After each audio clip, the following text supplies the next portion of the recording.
గాలువీడు మండలం వైఎస్ఆర్సీపీ కార్యకర్తల నాయకుల ఆత్మీయ సమావేశంలో పాల్గొన్న శ్రీకాంత్ రెడ్డి.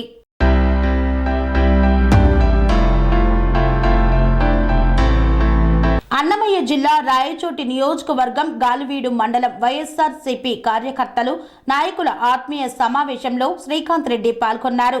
సమావేశంలో శ్రీకాంత్ రెడ్డి మాట్లాడుతూ దివంగత ముఖ్యమంత్రి వైఎస్ఆర్ హయాంలో పేదలకు పక్కా గృహాలు, ఉచిత విద్యుత్, ఆరోగ్యశ్రీ, 108, 104 పథకాలను ప్రవేశపెట్టి ప్రజల మనసుల్లో స్థిరంగా నిలిచారన్నారు.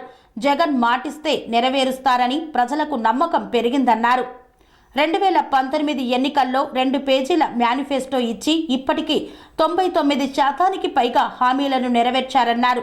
అర్హతే ఆధారంగా జగన్ ప్రభుత్వం అందించిన సంక్షేమ అభివృద్ధి పథకాలను విస్తృతంగా ప్రజల్లోకి వైఎస్ఆర్సీపీ కార్యకర్తలు, నాయకులు వివిధ శ్రేణులు తీసుకువెళ్లాలని శ్రీకాంత్ రెడ్డి విజ్ఞప్తి చేశారు.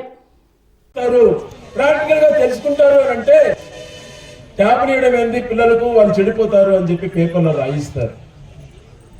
ఇంతకన్నా దుర్మార్గం ఉంటుందా?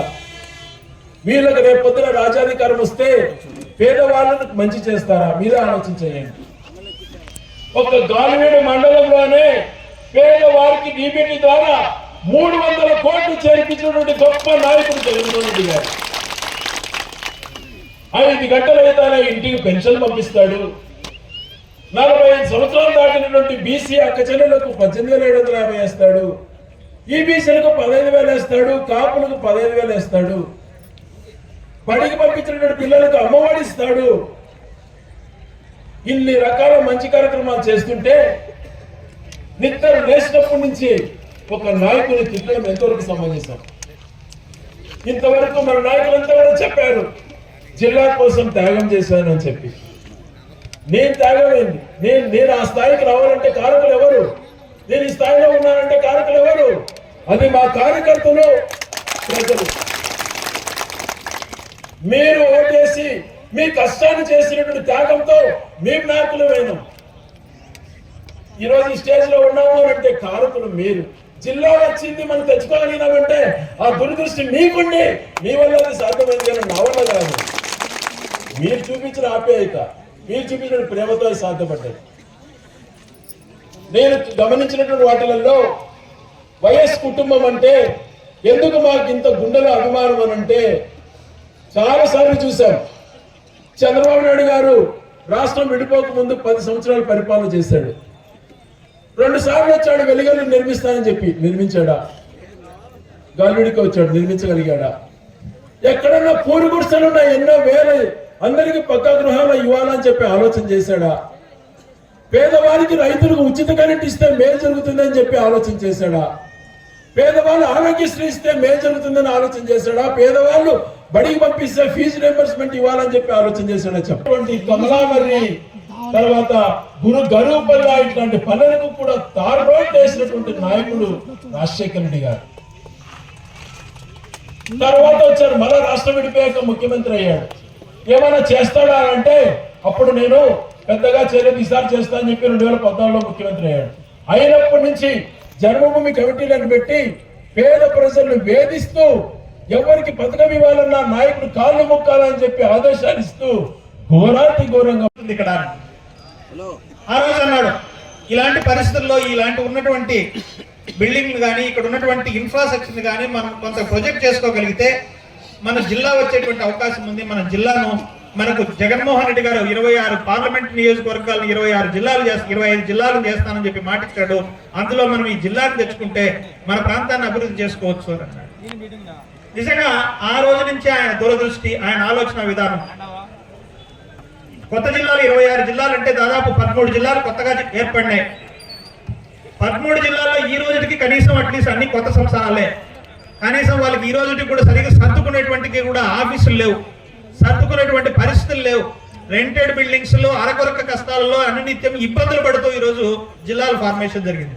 కానీ ఒక్క అన్నమయ్య జిల్లానే ఈ రోజు అన్ని రకాలైనటువంటి వసతులతో ఆ రోజు నుంచి ఈ రోజు వరకు అనేక రకాలైనటువంటి హాస్టల్ భవనాలు, వదిలేసినటువంటి బిల్డింగులన్నింటినీ పూర్తి చేసి వాటికి కావాల్సినటువంటి నిధులు తెప్పించి వాటినన్నింటినీ పూర్తి చేసి అక్కడి నుంచి ఆ ఇన్ఫ్రాస్ట్రక్చర్ డెవలప్ చేయడంతో పాటు ఈ ప్రాంతానికి సెంట్రల్గా ఉంటుంది, సెంట్రల్లీ లొకేటెడ్ ఏరియా ఈ జిల్లాలో, ఈ పార్లమెంట్లో అని చెప్పేసి కొట్లాడి ఆ రోజు నుంచి ఆయన ఈ జిల్లాకు నాంది పలికినాడు.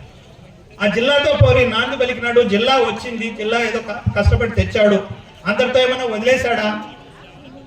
లేదు. ఈ జిల్లాలో కావలసినటువంటి ఒక మనిషి ఒక ప్రాంతానికి ఏమైతే చేయొచ్చో అవన్నీ కూడా స్టార్ట్ చేశాడు. వెలిగల నుంచి మనకు నీళ్లు, మళ్ళా తర్వాత భవిష్యత్తులో టౌన్ పెద్దదైతే నీళ్లు లేకపోతే ఇబ్బంది పడుతున్న రెండో లైన్ మళ్ళా ఇక్కడి నుంచి తీసుకొని పోవడం మొదలుపెట్టాడు. మరి దాదాపు ఇంకా ఒక 100 సంవత్సరాల అవసరాలకు తీర్పడినటువంటి భూములన్నింటినీ కూడా సేకరించాడు. కలెక్టర్ ఆఫీస్ నిర్మించడం జరిగింది. కలెక్టర్ ఆఫీస్ కావాల్సినటువంటి స్థల సేకరణ చేయడం జరిగింది. దాదాపు 100 ఎకరాలు. కలెక్టర్ ఆఫీస్ తో పాటు అనుబంధంగా ఉన్నటువంటి కోర్టుకైతేనేమి, తర్వాత మిగతా భవనాలకైతేనేమి ఈరోజు అక్కడ చూడడం ప్లేస్ సెలెక్ట్ చేయడం జరిగింది. అవి కూడా తొందరలోనే ప్రారంభించింది. ఎక్కడా కూడా లేని విధంగా ఒక జిల్లా హెడ్ క్వార్టర్, ఒక శిల్పారామం, ఒక నగరవనం, అంటే ప్రతి డిపార్ట్మెంట్, ఒక డిపార్ట్మెంట్ ఉంది అంటే ఆ డిపార్ట్మెంట్ ఈ ఊరికి ఏం చేస్తుంది అని ముందుగానే ప్రణాళిక సిద్ధం చేసుకొని ఉంటాడు. ఆ విధంగా 1 కాదు 2 కాదు, దీనికి ఒక హైవే కావాలి. వెంటనే ఇమ్మీడియట్ గా మనకు రాజంపేట నుంచి అతి వరకు ఉండేటువంటి ప్రాంతాన్ని కూడా హైవేగా మార్చడం, అది కూడా ఆల్మోస్ట్ ఆల్ నోటిఫై అయిపోయింది. అది కూడా అంటే మనకు ఒక హైవే కూడా లేనటువంటి పరిస్థితుల్లో ఉన్న ఒక హైవే, అది కూడా అభివృద్ధి లేని హైవే ఉంటే దాన్ని ఈరోజు 3 హైవేలతో కూడుకున్నటువంటి కూడలుగా ఈరోజు తీర్చిదిద్దడం జరిగింది. ఒకటేమో వేంపల్లి నుంచి వచ్చేటువంటి రహదారి, అది ఏదో దురదృష్టవశాత్తు కాంట్రాక్ట్ చనిపోవడం వల్ల ఇప్పటికే పూర్తి అయిపోయింది. అది తర్వాత కదిరి నుంచి రాజంపేటకు పోయేటువంటి అట్లా రాజంపేటను ఇట్లా కదిరిని కలుపుతూ ఇక్కడి నుంచి రెండు వైపుల నుంచి వేసేటువంటి దాన్ని నేషనల్ హైవేగా తీర్చిదిద్దడం అయితేనేమి, తర్వాత ఒకటి కాదు ఇందాక మిత్రులు చెప్పినట్టు యూనివర్సిటీ, భవిష్యత్ ఇంజనీరింగ్ కాలేజెస్, ఇంకా భవిష్యత్తులో కావాల్సినటువంటి ఇది. ఇందాక పెద్దలు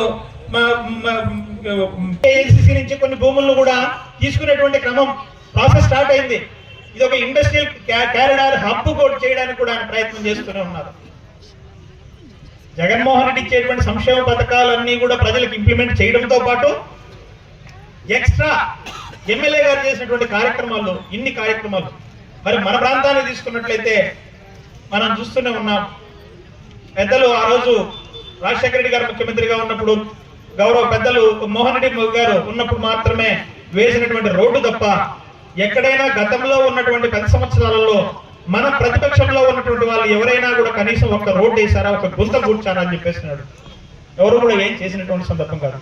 మళ్ళా వచ్చిన తర్వాత ఇక్కడ అదే రోడ్లు వేయడం జరుగుతుంది, అదే గుంతలు కూర్చడం జరిగింది, అదే కొత్త రోడ్లు ఈరోజు ప్రతి గ్రామ పంచాయతీలో వేయడం జరిగింది.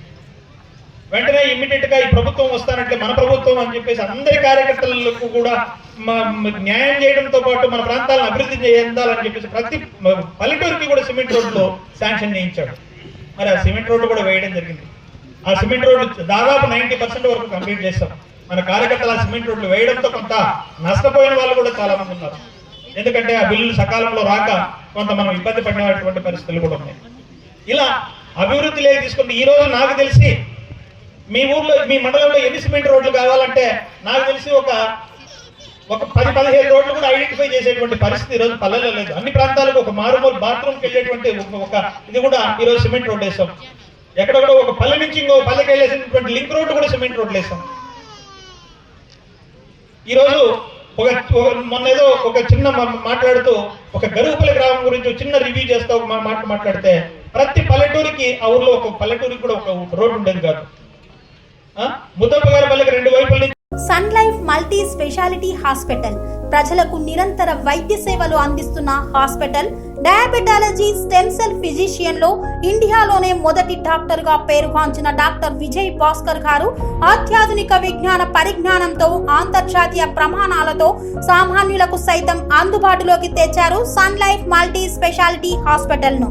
అనుభవజ్ఞులైన వైద్యులతో అన్ని రకాల వైద్య సేవలు, ఆపరేషన్స్, సర్జికల్ ఎమర్జెన్సీలు, ప్లాస్టిక్ సర్జరీలు, చికిత్స అందించనున్నారు. 24 గంటలు అందుబాటులో ఫార్మసీ మరియు అంబులెన్స్ సౌకర్యం కలదు.